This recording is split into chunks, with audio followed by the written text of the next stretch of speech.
The psyche is predominant over all of the other Czech totem centers of control. Now, the Czech totem is essentially a system of centers of control, meaning the stressors of the body all correspond in a hierarchy based on the list here.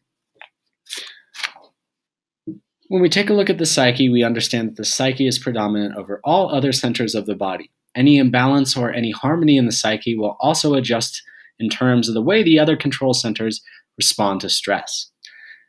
One who is mentally stressed or has a history of trauma and abuse will have a psychological disposition of imbalance that creates stress and imbalance in all the other centers of the body. We know that from the work of Dr. Bissell van der Kolk that any sort of trauma or abuse in one's childhood can manifest as permanent changes in our brain's activity, a permanent fight or flight state, perhaps represented as a freeze state as well, which is part of the sympathetic nervous system. So it's important to consider that the psyche is predominant over all other control centers of the body. There's plenty of scientific evidence to back that up. The second function of the totem is the respiratory function. Without our respiratory system, we would die. And when we die, our respiratory system ceases to function. Now, our ability to breathe effectively is what allows cerebral spinal fluid to nourish and remove metabolic waste from the central nervous system.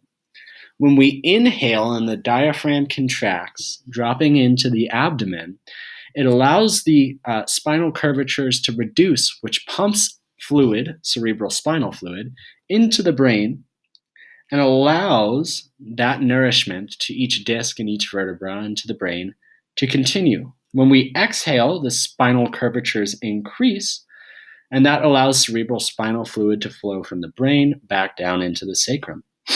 Breathing helps to move life force, chi or prana, through the body and helps to maintain our acid and alkaline balance.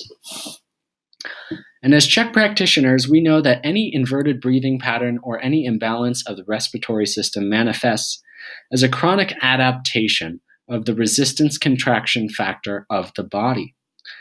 That means that any retarded respiratory efficiency or any imbalance of respiratory efficiency creates permanent structural adaptations of the body that must be addressed from a hierarchical perspective. That means that we could spend all day trying to correct the physical imbalance, but if we don't correct the respiratory imbalance, we won't do our clients any good. Generally speaking, we should couple inhalation with supination and extension through the body, and exhalation with pronation. Now, when we stretch the spinal cord with our inhalation and that cerebral spinal fluid pumps back into the ventricles of the brain, we cause expansion of the brain. So that directly relates to our ability to work with the psyche, as physical expansion of the brain is also represented as energetic expansion of the mind. There are many different postural distortions that are associated with inverted breathing patterns, and for that, we recommend that you come see us at Awaken so we can teach you more about that and also assess that based on our own plumb line assessments and postural assessments. We must remember, too, that the abdominal muscles of exhalation and inhalation also serve as stabilizer functions in any primal pattern movement. So it's important to realize that the abdominal muscles serve multiple functions, stabilizer functions, respiratory function, and they're vital to our function as human beings. I've written an article recently called The Inner Child and the Inner Unit, and I highly recommend checking that out, organichealthmovement.com, to just take a deeper look into the role of our physiology and our psyche. Moving on, we take a look at mastication. If we don't eat, then we die as well. And so it's important to consider that the head always has the advantage over the rest of the body. The brain is incredibly important in organizing our physiological function and in organizing our ability to survive in nature. We know that with the acupuncture meridians of all tissues of the body, perhaps most of them end in the teeth. And that's important to consider because there's a lot of dental malformation and a lot of dental caries that result from poor nutrition and poor lifestyle. And in order to rectify that imbalance, we have to look at Czech practitioners at our bite, at centric and eccentric occlusion of the teeth, And at higher levels of the Czech practitioner system, we are trained in a comprehensive masticatory assessment, which helps us identify what exactly is going on with the different nerves of the body and the different acupuncture meridians. Now, the visual system is subordinate to the masticatory processes. It's woven into the entire nervous system. It is integral to proprioception, and any sort of visual imbalance represents itself as proprioceptive deficiencies. So it's important to realize anything that destabilizes the body has the potential to excite the proprioceptive mechanisms. And every superior system in the totem pole is in charge of the inferior. So if we have problems with our teeth in the masticatory system, then therefore we will have problems in the visual aspects of our system as well.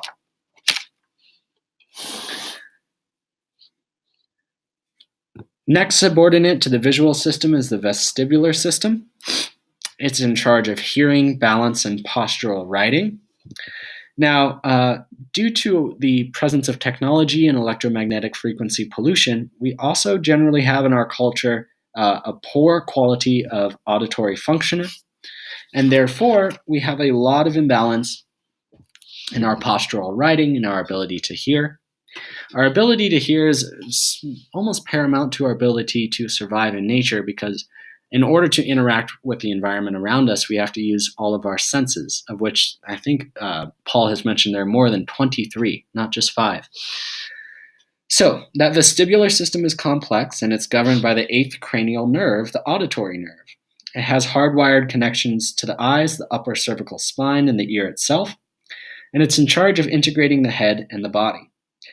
Like I said earlier, it governs the writing reflexes, and so therefore, any sort of dehydration or any sort of imbalance of the visual system will manifest as an inability to stabilize ourselves in all planes of movement. Inferior to the vestibular system is the cranial-cervical system, which is highly integrated with the ocular, vestibular, pelvic, foot, and ankle proprioceptive systems. It's also the origin of tonic reflexes. The suboccipital spindle cell density is 150 to 200 grams. And the intertransverse muscles are about 200 to 500 spindle cells per gram, which means that they're very, very sensitive to changes in length and are highly proprioceptive, or let's just say, to break it down to a more simple manner, they are highly sensitive to positioning and highly sensitive to any sort of change in length or tension. Therefore, the craniocervical system is critical for maintaining balance in our field of gravity. There's tremendous proprioceptive qualities, around 70%, in our gait from our first cervical vertebra to the third and fourth. And that cervical orientation, the atlanto-occipital joint, is directly related to our pelvic orientation. Therefore, a lot of our inability to maintain proper posture comes from atlas subluxation, excuse me, and our inability to properly align our cervical mechanoreceptors to reflex in a harmony with the limbs and the trunk. Moving on, we understand craniocervical control is in charge of our rotational efficiency, good motor engrams, the ability to live pain-free, and good postural alignment. Now, the writing reflexes are, like I said earlier, just about keeping the head in a normal position and adjusting the body parts in relation to the head and vice versa. When we look up, for example, all the extensors in the body fire, and when we look down, all of the flexors fire. Furthermore, it's also in charge of equilibrium reactions, which are tilting reflexes, and they're developed in children as a means of maintaining or regaining control over the body's center of gravity, and they're trained generally in unstable environments. Moving on, we look at the visceral system. Now, the visceral, circulatory, and immune systems are supported by free movement in a three-dimensional environment under the influence of gravity. Any sort of visceral imbalance will manifest itself as changes in the abdominal wall tone and changes in our lower back the ability of the lower back to stabilize itself and to stabilize the lumbar spine. Now, musculoskeletal strain will cause pronation in the joints, which is to say that musculoskeletal strain is also the product of visceral imbalance. Visceral imbalance is associated with reduced vitality, an increased likelihood of prescription drug use, and to consider that any condition reducing visceral support, motility, or health will adversely affect the circulatory, lymphatic, and immune system, as the subtle and gross energetics of the body are a two-way street, and in order to properly recover, we must balance those systems. Furthermore, the abdominal brain, which has more neurons than the heart and the brain combined, is represented as the solar plexus, which is in charge of digestion, assimilation, and many of the other rest and digest functions of the abdominal and visceral cavity. Furthermore, we have to take a look at the limbic and emotional system, which is more of a floating control center of the body. At any time, it can almost nearly take over the function of the respiratory system. And it's important to consider that the limbic emotional systems of the body are powerful enough to override any bodily system, even causing death. So when we take a look at a client, we must evaluate in the best capacity that we have as Czech practitioners the limbic and emotional history of their journey to make sure that we are offering something that's effective in healing the body and also healing the emotional imbalance or the emotional trauma that brought them to us in the first place. Now, on that topic, we consistently refer out to other practitioners to make sure that our clients are getting the best of what the world has to offer, so that we are not claiming we know everything and we are not claiming that we are the masters of all, but that we have the ability to refer out at will in a humble manner so that our clients get what they need. The sacral occipital system is inferior to the limbic and emotional system. The sacrum and the occiput serve as functional links in the cerebral spinal pump mechanism, which we mentioned in the respiratory description and the respiratory function of the Czech totem. So the sacrum and the coccyx are part of a system that maintains ideal tension in the nervous system, and the balance of the occiput with the sacrum is essential in postural writing and is essential in postural orientation of the body. So as Czech practitioners, especially in Czech level 3, we're trained to assess the relationship between the occiput and the craniosacral junction with the lumbopelvic hip complex. Finally speaking, we take a look at the slave joints in the system. So remember that all of the different Czech totems and all of the Czech centers of the body assimilate and summate the stressors of the system above it. So the slave joints are typically the ones that take on all of the stress of the rest of the body, which is why people may come to see us at Awaken in the first place, complaining of lower back pain, joint problems, the inability to effectively absorb nutrients, chronic fatigue, whatever it may be. The slave joint systems are broken down into the inner unit and outer unit systems. Primarily, the inner unit is concerned with a tonic and stabilizer disposition, meaning it's helpful for posture and it's helpful for creating segmental stability of the many different joints of the body, whereas the outer unit is used for gross stabilization and primarily for movement. So the outer unit system is primarily composed of prime mover muscles. So that's a little bit about the Czech totem, and I'm grateful that you've stuck around for the length of this video.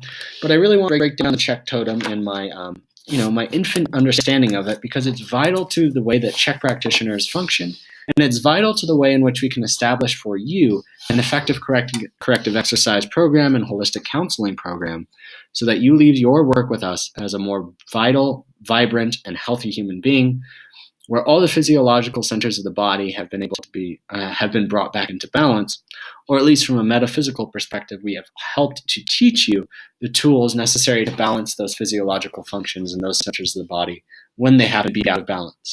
Nobody is perfect, nobody is all-knowing, but at Awaken New Mexico, we humbly seek to serve every individual from the best of our ability with the wisdom and fruits of the Czech system and our own personal experience, so that you leave our work together with something that's powerful, potent, something that you can hearken back to, and something that helps you to be a more functional, vibrant, and loving human being in the world. Please visit the link in the bio to schedule any one of our practitioners for a consultation and physiological assessment. We look forward to entangling in more videos and creating more content for you to view in the future. And of course, if you have any questions, please reach out to us on Facebook, Awaken New Mexico, on Instagram at AwakenedNM,